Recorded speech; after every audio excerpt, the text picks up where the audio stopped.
Hello, America and friends. This is Joe, Spirit of 76.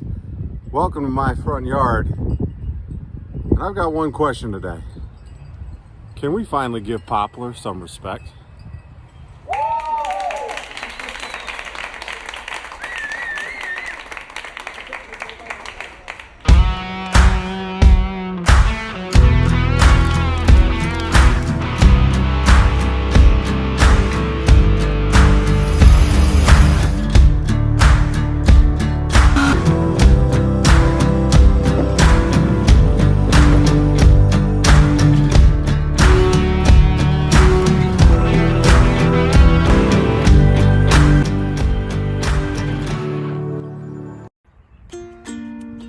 So today on the mill, we're going to be doing two separate sections of poplar. One, a very wide butt log. It measured 26 inches wide. So definitely challenging for my mill. Just about scraped by in some areas. But thank goodness for editing. You guys don't have to see my imperfections. I was willing to take a chance on a log so big, knowing that poplar is definitely on the softer scale of hardwoods. It does count as a hardwood. I was very happy with how the poplar milled. That still doesn't mean micro milling is easy work. Thank God for cant hooks. So my particular method for this butt log was, I was hoping I was going to see something pretty on the inside, and so I crossed my fingers, and the plan was to basically make single live edge side boards out of it, something that could be turned later on into shelves that would hang on brackets, or something that could be the top piece on a bookcase or an end cabinet of some kind.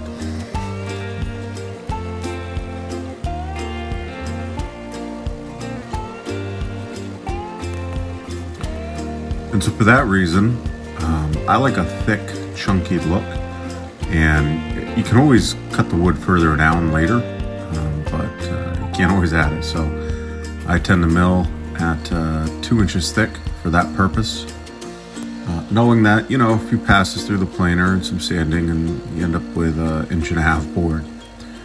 So anytime I'm doing that, I'll flatten 2 edges, and that'll be the edge that winds up on the bottom rails to sit flat so the log is stable, and the edge that goes against the log stops.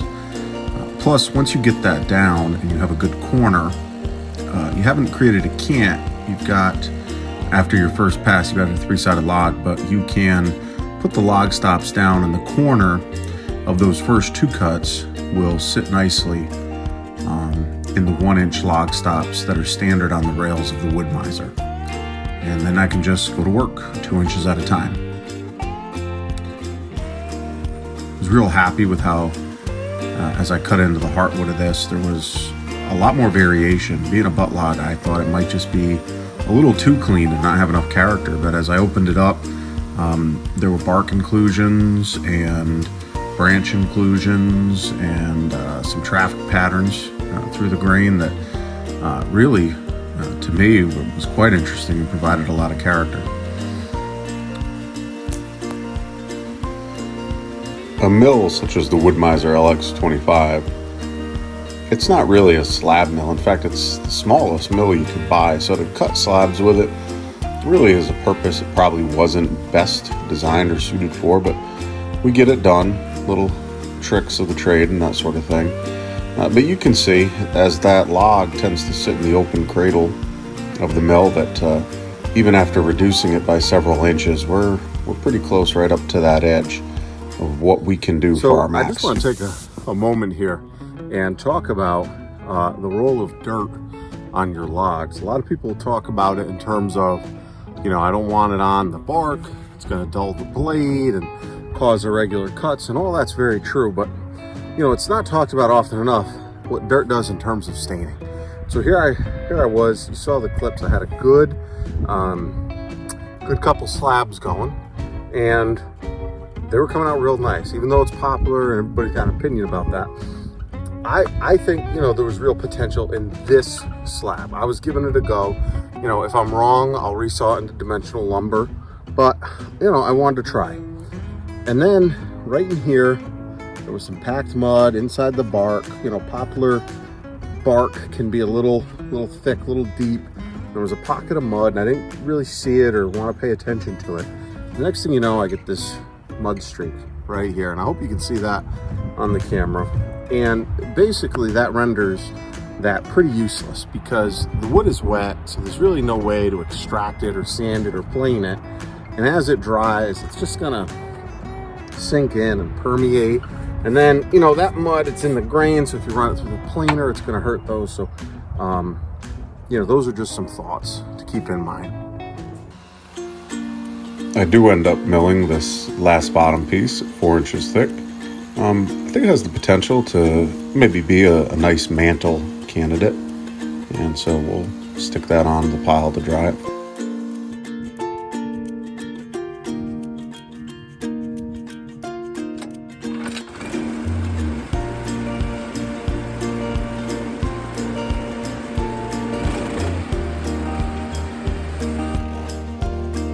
Here we go into log number 2 now. I definitely saved the better one for last. This is a crotch log, and it really, in my opinion, because of the light and dark contrast in Poplar, Poplar can really have a lot of potential colors running through it, and some of which you'll see on the camera, some you won't, because as a log oxidizes and the oxygen mixes with the sap, you can get some different colors to be drawn out, which is one of the reasons I'll throw water on the log slabs to kind of help draw out the color for you viewers. But anyway, the second log I thought I knew it had real potential, and there you go. Kind of like opening up a present for a Sawyer right there. And so I think, you know, it's a little boxy and it'll take a good woodworker to shape that up. But you can just see the wave into the grain and the different color and contrast there. It's an excellent coffee table candidate in my opinion. Unfortunately, as you got to the widest part of the log, I just couldn't sneak it through, and I had to shave a couple of inches off the corners on both sides to flatten it out a little bit. And you know, hot tip, always have a chainsaw by your sawmill.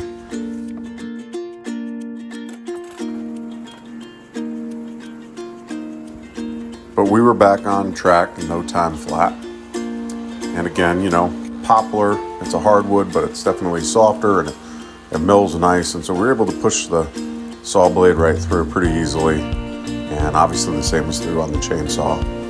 So actually really enjoyable to work with. I get it, it's not everybody's favorite. And most people might not bother to slab this, but you know, to me, every piece of wood has a purpose. And I see the beauty in it.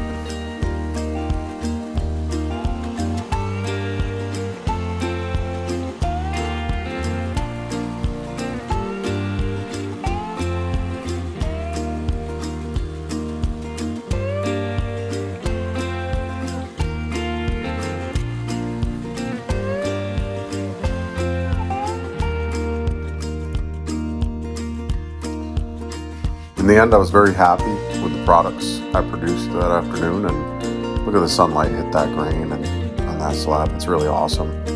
So if you made it this far, let me just interject and say, please subscribe. It'll make a big difference in order for me to continue this process. Door number 1, door number 2. Can we do any better? Number 3, door number 4, and last but not least,